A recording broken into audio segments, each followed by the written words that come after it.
ba'du fa'lamu ma'asyiral ikhwan ja'alanallahu wa iyyakum minaz zakirina lahu katsira wa minal ladzina la tulhihim amwaluhum wala auladuhum an zikrillah.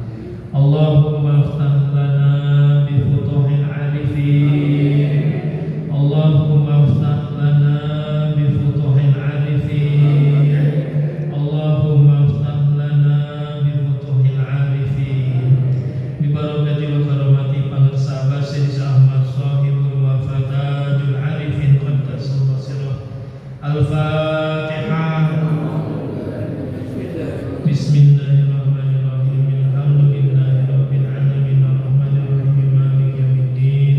Iyyaka na'budu wa iyyaka nasta'in ihdinas siratal mustaqim. Shiratal ladzina an'amta 'alaihim ghairil maghdubi 'alaihim waladdallin. Amin. Yang sama-sama kita hormati, kita muliakan pengurus TKM Masjid Nurul Anwar. Dalam hal ini pembina kita Mukarram Bapak Ustadz Haji Zainal Fanani beserta keluarga besar beliau beserta seluruh jamaah Masjid Nurul Anwar. Mudah-mudahan kesemuanya selalu dalam lindungan, rahmat, berkah dan ridho Allah Subhanahu wa taala.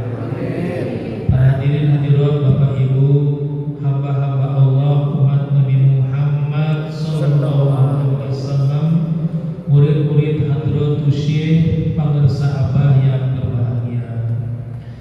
Alhamdulillah, mari kita perbaharui niat kita bahwa kehadiran kita di masjid yang mulia ini, selain kita berniat iktikaf, juga kita niatkan dalam rangka memperingati maulidnya baginda Nabi besar Muhammad sallallahu alaihi wasallam.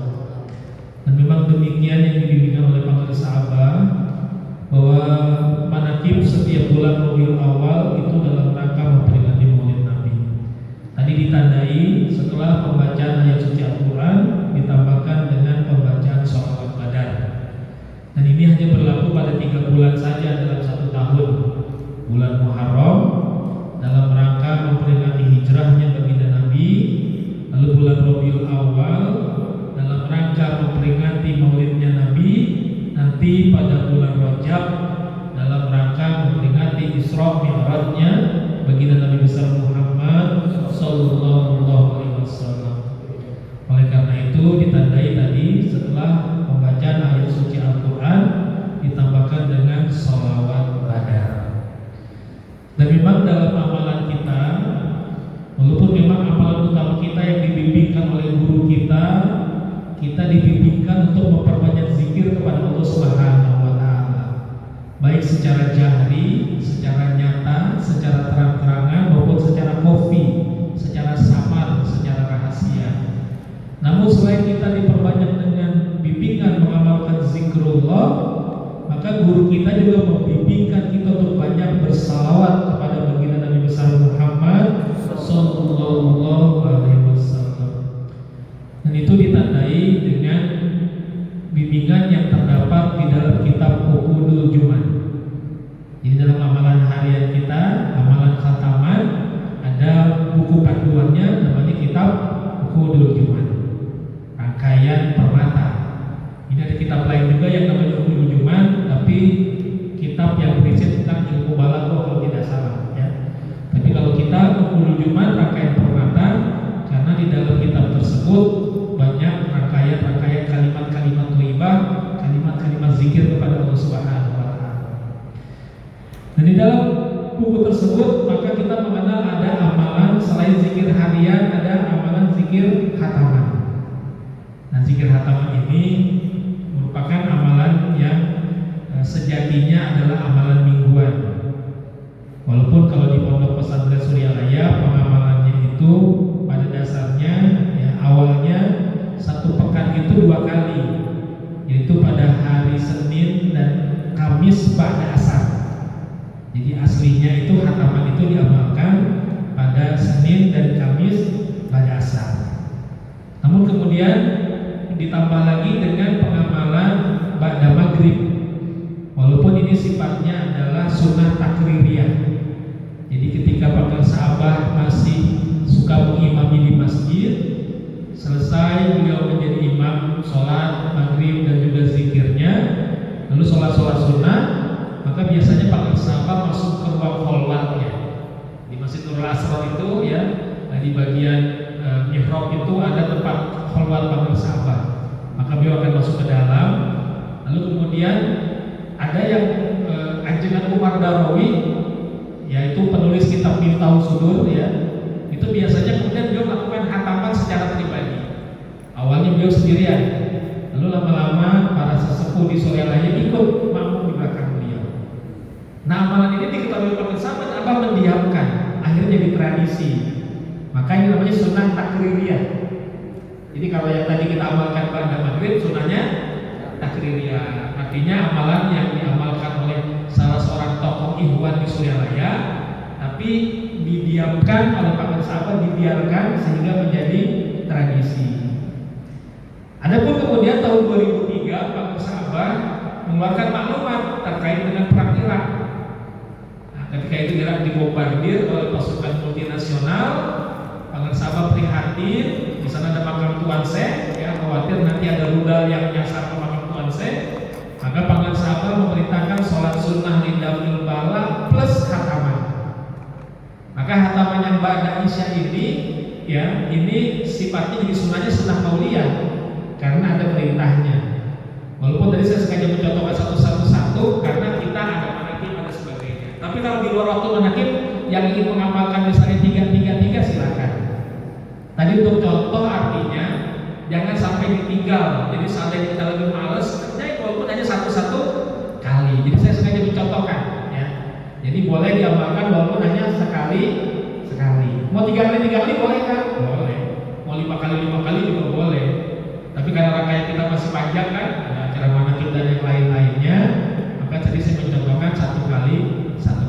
Dan ini bukan bisa-bisanya saya, dulu di Suryalaya juga ada para wakil talqin mencontohkan seperti itu, ya, demikian. Nah, di dalam amalan khataman itu ada rangkaian-rangkaian aurat-aurat, dibuka dengan 7 hadarat tawasul Fatihah.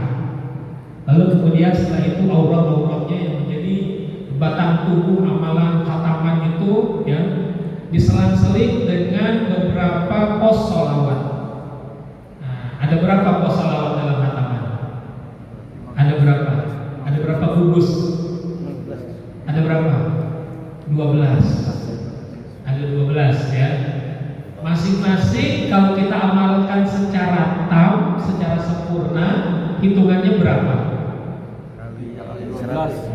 Hitungannya kalau secara tam 100. Kalau secara tam berarti 100. Maka kalau diamalkan secara tam, mengamalkan amalan khataman berarti total selawatnya berapa? 1200. Ini menunjukkan bahwa guru kita memang membimbingkan kita untuk banyak berselawat kepada Nabi. Tapi karena kita dilatih untuk belajar istiqomah walaupun sedikit, ya, maka kita mengamalkan secara tabaruk. Secara tabaruk yang 100 dibaca 3, ya, yang 500 boleh dibaca 11 begitu. Seperti hasbunallah boleh dibaca 11. Itu kan tulisannya 500. Imal Maula boleh dibaca 11. Maka yang salawat-salawat tadi dibaca 3. Ini juga lumayan. 3 dikali 12 sudah 36 minimal. Artinya memang guru kita yang mengajarkan kita untuk banyak mengamalkan salawat. Karena memang salawat ini satu-satunya amalan yang pasti diterima oleh Allah Subhanahu wa Ta'ala. Nggak ada penolakan terhadap amalan salawat. Dalam kitab Kifayatul Atiyah, ya, Sayyid Bakri bin Muhammad Syato Adimyati menyatakan, wa ana jami'al a'mali min hal maqbulu wa min hal mardud illa sholatu ala nabi sallallahu alaihi wasallam fa innaha maktubun bi qabliha ikraman lahu sallallahu alaihi wasallam wa haka ittifaqul ulama'i ala zalik. Jadi beliau menyatakan bahwa sesungguhnya semua amal itu min hal makbulu bisa diterima, bisa ditolak. Min hal mardud. Semua amal bisa diterima, bisa ditolak. Illa, kecuali salawat Nabi. Illa salatu ala Nabi. Jadi semua amalan apapun, walaupun sholat merupakan ibadah yang paling utama yang Allah perintahkan kepada kita, ya, tetap berada di antara kondisi diterima dan ditolak. Kalau sholatnya ikhlas, diterima. Kalau sholatnya riya, ditolak. Termasuk bahkan jihad fisabilillah yang bahkan sampai mengorbankan nyawa. Kan kelihatannya ini merupakan sebuah, ya, pengabdian yang luar biasa, sebuah perjuangan yang luar biasa, ya, sampai mengorbankan jiwa. Maka ada pada masa Rasulullah salah seorang yang mengikuti perang bersama dengan Rasulullah, lalu kemudian dia berperang dengan luar biasa, ya, sampai dia terbunuh. Maka para sahabat menganggap dia sebagai syahid, sebagai ahli surga. Tapi kata Nabi, lah, tidak, dia finar, dia masuk neraka. Kenapa? Karena ternyata berperangnya itu niatnya bukan karena Allah dan Rasulnya, niatnya karena dia mencari popularitas. Dia ingin disebut sebagai pahlawan oleh kaumnya, dikenang sebagai seorang yang pemberani. Jadi niatnya bukan karena Allah. Bayangkan, sudah bahkan sampai mengorbankan nyawa, tapi kata Nabi apa? Fitnah, begitu. Dia di neraka. Jadi semua amalan seperti itu, ya. Mau sholat, haji, sedekah, baca Quran, apapun itu diterima dan ditolak, kecuali salawat Nabi. Nah, ini dalam kitab Kifayatul Adhiyah. Ada lagi tambahannya pula dalam Sa'adatul Darain, ya. Syekh Yusuf An-Nabhani, dia juga mengatakan wahiyya maqbulatun min kulli ahadin fi kulli halatin. Salawat ini diterima dari setiap orang, dari setiap kondisi. Jadi siapapun yang mengamalkan salawat dalam kondisi apapun pasti diterima. Termasuk wanita yang sedang haid itu, padahal salatnya prek, nggak boleh baca Quran, nggak boleh puasa, ya. Tapi wanita haid tetap boleh baca salawat. Jadi ibu-ibu yang, ya, masih haidnya masih jalan atau masih ada dan masih mengalami, maka ketika waktu haid, maka ibadah yang paling utama adalah membaca salawat Nabi. Tentu di tempat yang selayaknya, ya, kalau di kamar mandi nggak boleh. Tapi kalau misalnya di dapur, sambil cuci piring, sambil ngapain, sambil nyapu, sambil ngepel, sambil masak, boleh nggak baca salawat? Boleh. Dan pasti diterima oleh Allah. Maka kita pun begitu, perbanyaklah salawat Nabi, ya. Dan kita dibimbingkan di dalam, selain dalam amalan khataman, ada beberapa salawat yang bisa kita lihat di kitab Uqudul Juman. Kalau dalam zikir harian, kita mau zikir ada salawat, ya. Nah, itu salawat yang standar, Allahumma sholli ala sayyidina Muhammad sallallahu alaihi wasallam. Dalam khataman juga mirip, cuma ditambahkan dengan kata umi, ya. Jadi bacanya Allahumma sholli ala sayyidina Muhammadin nabiyil ummi wa ala alihi washabihi wasallim. Kalau dalam khataman begitu. Nah, kita baca tadi, kalau tahu dibaca 100, kalau secara tabaruknya boleh dibaca 3, 5, 7, tergantung keluasan waktunya. Lalu kalau kita ingin baca salawat-salawat yang lain di dalam Uqudul Juman, kalau tawasul ada salawat nariyah. Nah, standarnya kita salawat nariyah kan, kalau tawasul dibaca berapa kali? 3 kali. Tapi saya pernah mendapat riwayat khusus dari Pak Guru Zuki.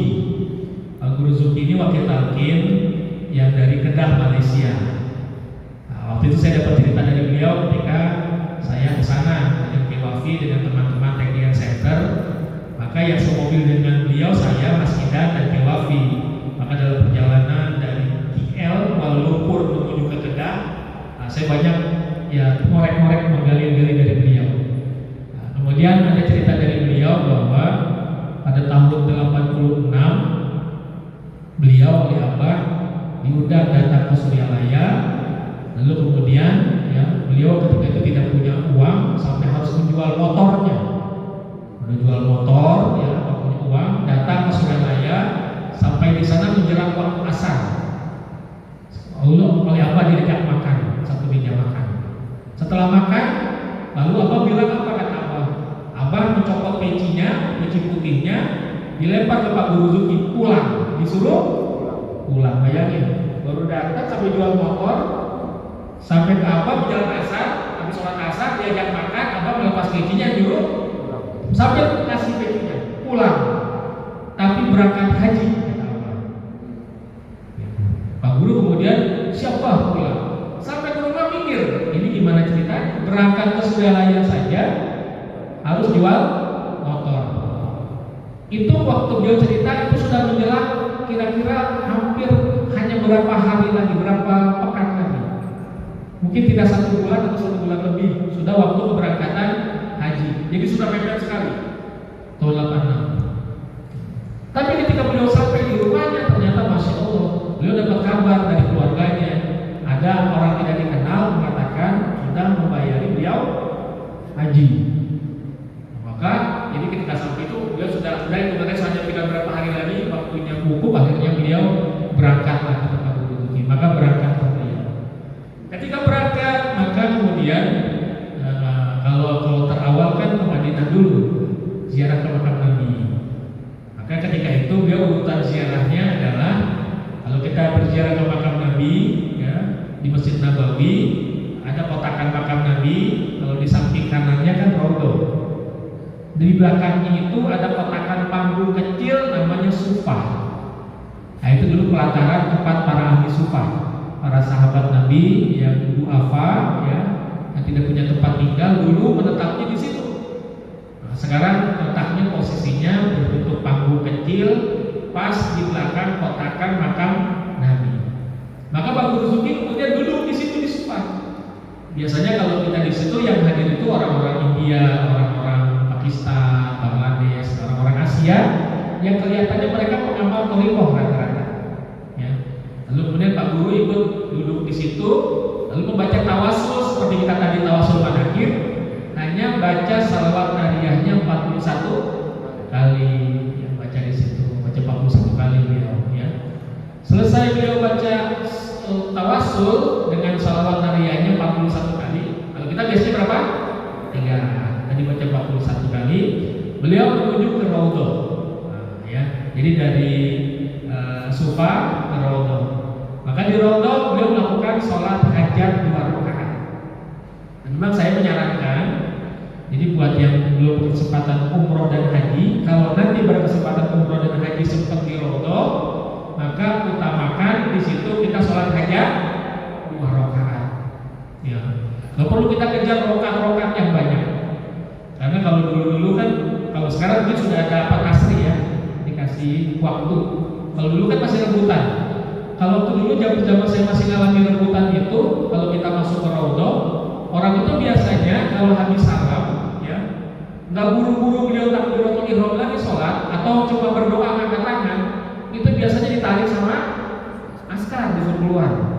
Jadi kalau habis salam berdoanya angkat tangan begini, pasti disuruh keluar. Makanya orang daripada disuruh keluar langsung berdiri lagi, sholat lagi, berdiri lagi, sholat lagi. Nah, padahal Raudhah ini sholat di dalam Raudhah dengan di luar Raudhah sepanjang di Masjid Nabawi nilainya sama nggak? Sama. Jadi kalau kita sholat di Raudhah nih dengan sholat di luar Raudhah tapi sama-sama di Masjid Nabawi nilainya sama. 1000 rakaat di masjid yang lain. Lalu apa kelebihannya Raudhah?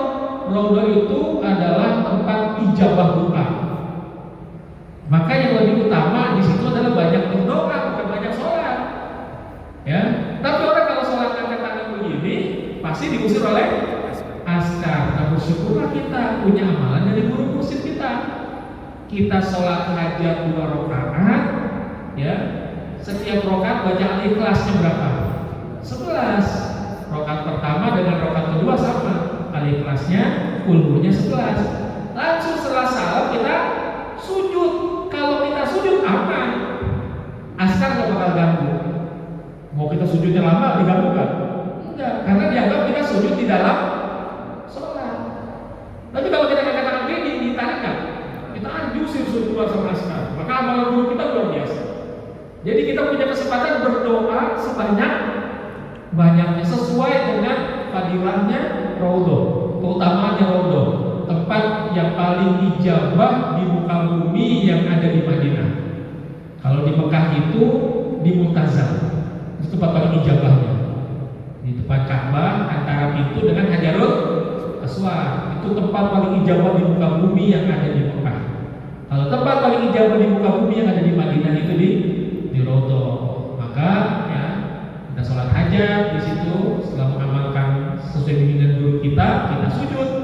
Dalam sujud kita mohon ampun secara sadar, ampuni semua dosa-dosa kita. Lalu kita bersyukuri nikmat Allah secara sadar. Barulah yang ketiga kita sampaikan hajat permohonan kita kepada Allah. Jadi adabnya begitu, mohon ampun dulu, lalu bersyukur, lalu yang ketiga sampaikan hajat kita. Setelah itu baru Pak Guru pun begitu. Lalu beliau keluar dari Raudhah setelah puas-puas berdoa lama di situ. Alhamdulillah saya itu dulu begitu, puas-puas berdoa lama di Raudhah. Lalu kemudian keluarlah beliau ke Babu Salam, ya, pintu keluar ini Babu Salam menuju ke makam Rasulullah. Sampai di tempat makam Rasulullah beliau menyampaikan ulul salam, menyampaikan salawat kepada Nabi. Dan tiba-tiba beliau merasa apa? Seperti ada ilham untuk apa? Bahasa kita kepo, mau tahu tentang makom panggil sahabat. Ya. Maka di depan makam Rasulullah, setelah menyampaikan salawat dan salam, Pak Guru Zuki berkata begini, ya Rasulullah, benarkah bahwa Syekh Ahmad Sohibul Wafatajul Arifin ini mursyid yang kamil mukamil, yang sanad silsilahnya bersambung kepada engkau ya Rasulullah? Nah, jadi nanya sama Rasulullah. Tiba-tiba makam Rasulullahnya bereaksi. Tiba-tiba makam Rasulullah bergetar. Itu kata Pak Guru. Lebih dari 1 menit. Sampai orang-orang yang ada di depan makam Nabi mengira ada gempa bumi, panik semua berlarian. Wah, pada kaget semua. Disangka ada gempa bumi. Maka kemudian Pak Guru ya kemudian mengucapkan Sayyidina Muhammad Rasulullah Sallallahu Alaihi Wasallam. Maka makamnya berhenti bergetar. Orang-orang kan pucat kaget. Ya. Hanya Pak Guru yang berdiri sendirian di depan makam Rasulullah Sallallahu Alaihi Wasallam. Lalu Madinah ke Mekah menuntaskan hajinya, pulanglah ke Kedah. Baru tiba di Kedah, Pak Guru langsung berangkat ke Suryalaya. Baru sampai dari Saudi sampai di Kedah, Malaysia, langsung berangkat ke Suryalaya untuk menghadap kepada sahabat. Ketika baru sampai di depan para sahabat, setelah sampai di Suryalaya, Pak Guru belum ngomong apa-apa. Tiba-tiba Pak berkata begini, Juki, jangan begitu Juki. Kasihan orang-orang, kamu mah enak-enakan Juki. Masya Allah. Abah tahu ini murid kepo, mau tahu kedudukan guru, ya. Jadi ketika baru sampai kata Abah jangan begitu Juki, kamu mah enak-enakan. Kasihan orang-orang Juki. Kan panik sakit ada gempa bumi. Karena apa? Maka Rasulullah merespon. Nah ini ya tadi kaitannya dengan saya cerita tentang salawat Dariyah ya.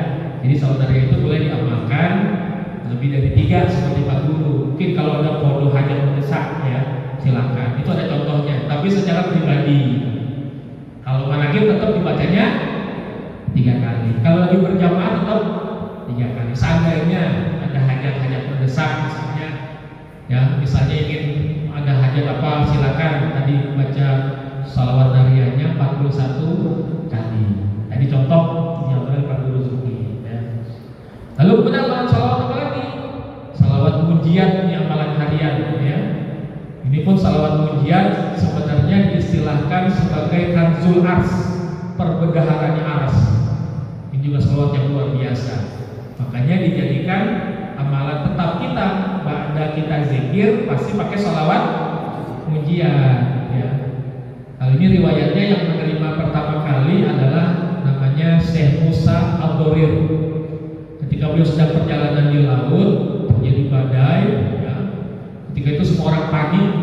Kemudian Syekh Ad-Dorir kemudian berusaha tawakal, tapi kemudian beliau malah ketiduran. Ketika semua orang panik ya, mungkin bahasa kita beliau hanya tawadhu saja, berserah tawakal kepada Allah. Ya, kalau memang harus tenggelam ya nggak apa-apa, yang penting beliau tawakal. Tapi beliau malah tertidur.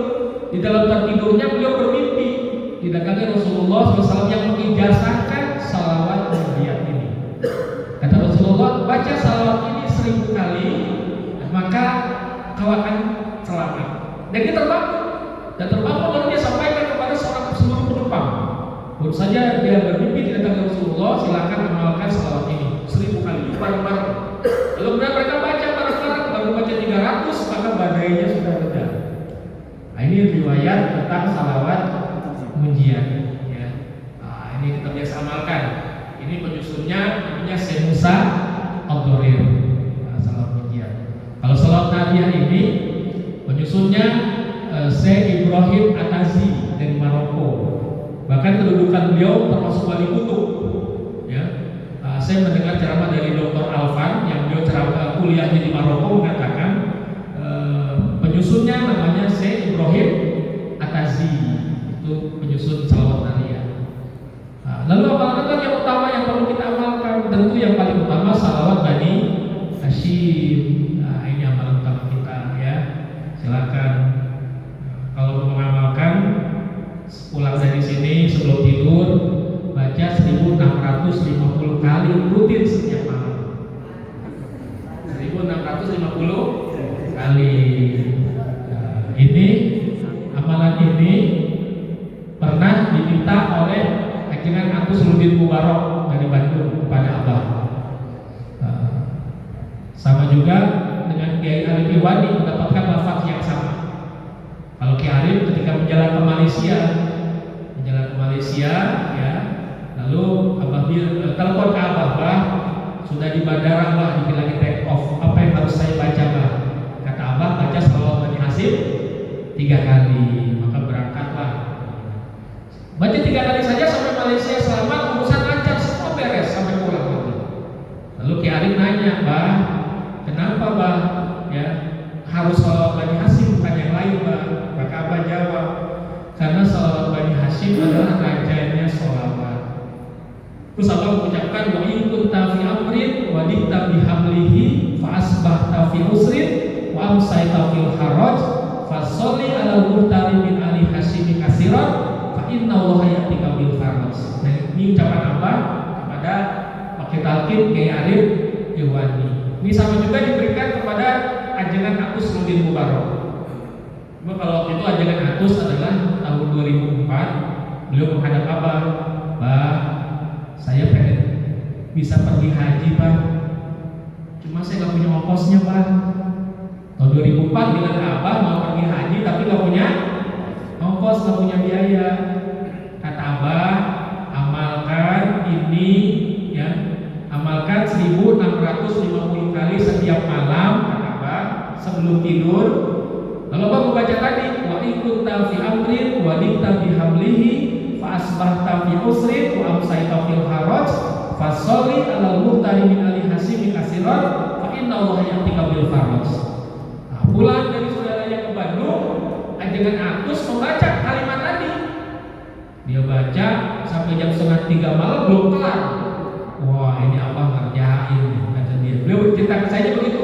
Kalimat yang merasa dikerjain oleh Abah, katanya. Ini Abah kerjain, kata beliau ya.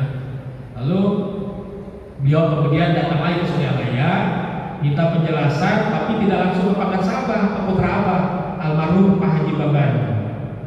Nah, ketua Pak Haji Baban bilang, Kang Haji, ini saya oleh Abah disuruh mengamalkan amalan, tapi kok nggak selesai sampai jam 2:30 malam. Gitu. Coba amalannya apa? Nah, sampaikan oleh Ajengan Agus Rudin Mubarok. Kata Haji Baban, coba terjemahkan kalimat tadi. Lalu Ajengan Agus menerjemahkan, wa in kunta fi amrin, jika engkau di dalam sebuah urusan, wa dikta bihamlihi, terasa berat engkau menanggungnya, fa asbahta fi usrin, pagi-pagi dalam kesulitan, wa amsayta fil haraj, sore-sore dalam kesempitan. Ya, jadi kalau punya urusan berat menanggungnya, pagi-pagi dalam kesulitan, sore-sore dalam kesempitan. Ya, Fasoli alal muhtari min ali hasimi kasiron, maka bersalawatlah kepada Nabi yang terpilih dari Bani Hashim sebanyak-banyaknya. Fa inna Allah ya'tika bil faraj, maka Allah akan memberikanmu jalan keluar.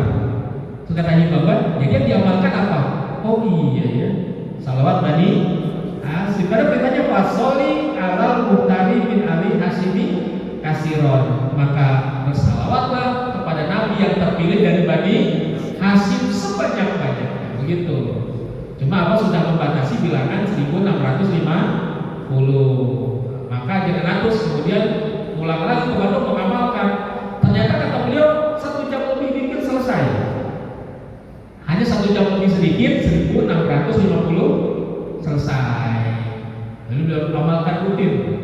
Itu mendapatkan ijazahnya tahun 2004. Rutin aja mengamalkan sampai kepadiannya. Tahun 2009 ternyata benar kemudian ada yang memberangkatkan beliau haji secara gratis. Tapi sudah mengamalkan berapa tahun? 5 tahun. Ijazahnya 2004 dan apa? 2009 ada yang memberangkatkan gratis. Pulang haji ada lagi yang berangkat umroh sampai 4 kali.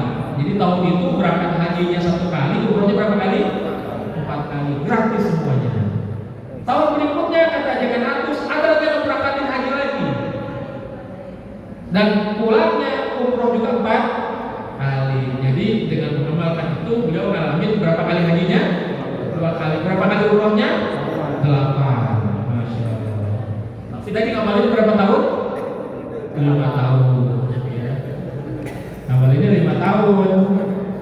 Ya. Kalau yang gampang, sholat sunnah Isra. Ya. Ini pun punya fadilahnya haji dan umroh. Man sholat goda tapi jamaatin. Siapa yang sholat goda berjamaah, maksudnya sholat subuh berjamaah. Kemudian summa qa'ada yaskurullah hatta tatla syamsu. Kemudian duduk berzikir kepada Allah sampai terbit matahari. Kira-kira 1 jam 20 menit dari waktu subuh. Ya, summa sholat rakaataini. Kemudian sholat 2 rakaat. Fakanat lahu ka'ajri hajjatin wa umratin tamatin. Maka baginya pahala haji dan umroh sempurna. Besok kesempatan nih, habis zikir nyambung dengan sholat sunnah Isra. Istiqomah amalin. Saya termasuk yang kebagian fadilah ini karena juga berangkat hajinya gratis. Ada yang membayarin sama. Cuma sekali doang. Kalau haji gratis kan tadi 2 kali, ngamal ini sejam lebih. Isra kan cuma 5 menit. Isra kan cuma 5 menit kan?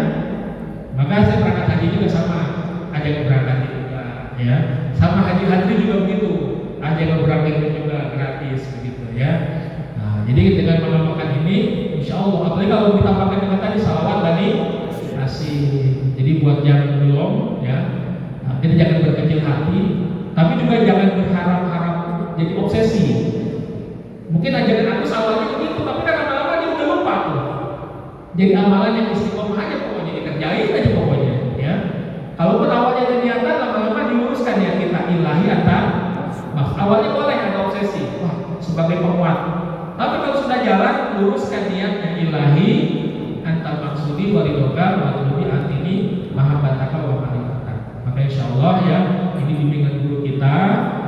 Kita dibimbingkan perbanyak zikir, juga perbanyak sholawat. Pasti diterima oleh Allah. Apalagi sholawat kita, sholawat bekas guru. Baju enaknya baru, kalau amalan enaknya bekas. Apalagi sudah diriadoi oleh Pak Sahabat. Saya pernah menyampaikan, dan saya sampaikan lagi ya, Abah jalan kaki Suralaya sampai Madura, Abah Anom.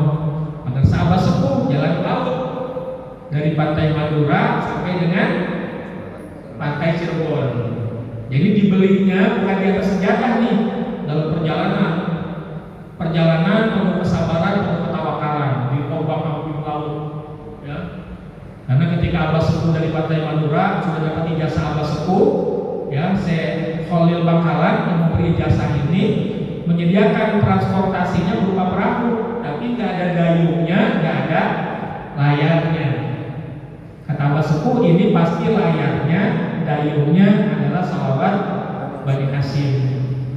Maka ketika Abbas duduk di perahu, Abbas baca salawatnya sekali, perahunya bergerak nggak? Bergerak. Abbas diam, perahunya diam. Jadi bayangin, dari pantai Madura, pantai Cirebon, pasti yang dibaca bukan cuma ribuan, pasti jutaan, puluhan juta itu salawat Bani Hasyim. Ya, dari pantai sampai sepanjang perjalanan laut itu sampai Cirebon begitu. Ya, Abah juga begitu pakai sahabat lo, jalan darat dari Suralaya sampai ke Madura. Buat kita yang pernah ngalamin dari Pontren ke kampus, pernah nggak ikut pengajian di kampus? Itu kan cuma 2 kali begini nih. Sampai atas kos-kosan nggak? Cuma 2 kali begini doang kan? 2 kali turun naik dari Pontren sampai ke kampus turun-turun. Kan suka ada pengajian malam 11 tuh ya. Kalau sengaja ikut pengajian ke kampus kan 2 kali turun naik begini aja. Ya, ini apa bayangin? Bukan cuma 2 kali begini, turun naiknya, belok-beloknya begitu sampai ke Madura. Sambil jalan kaki membaca selawat Bani Hasyim. Abang nggak ngomong apapun selain Bani Hasyim. Jadi bayangkan, pasti yang diamalkan bukan cuma ribuan, pasti jutaan, bahkan puluhan juta. Nah, berarti salawat ini salawat yang dibeli oleh 2 wali agung, ya, diamalkan, diriadohi, ditirakati. Ini amalan jadi, amalan matang. Kita tinggal pakai, enak nggak? Enak. Ya, jadi ibu silakan bapak ibu yang ingin mengamalkan Bani Hasyim ya, pulang dari sini jajal 1650 kali. Syukur-syukur besok ketagihan, coba lagi 1650 kali. Coba lagi besok lagi. Lillahi ta'ala aja. Apapun fadilahnya urusan Allah. Tapi siapa tahu apa yang dialami oleh panjenengan Atus juga dialami oleh bapak-bapak dan ibu saudara-saudara. Gitu ya, dapat pertolongan Allah dalam itu ya. Ini saja kajian pada malam hari ini. Mudah-mudahan ada manfaatnya. Terima kasih atas segala perhatiannya. Mohon maaf atas segala kekurangannya. Wa Allahi tawakkalna wa ilaihil masir. Wassalamualaikum warahmatullahi wabarakatuh.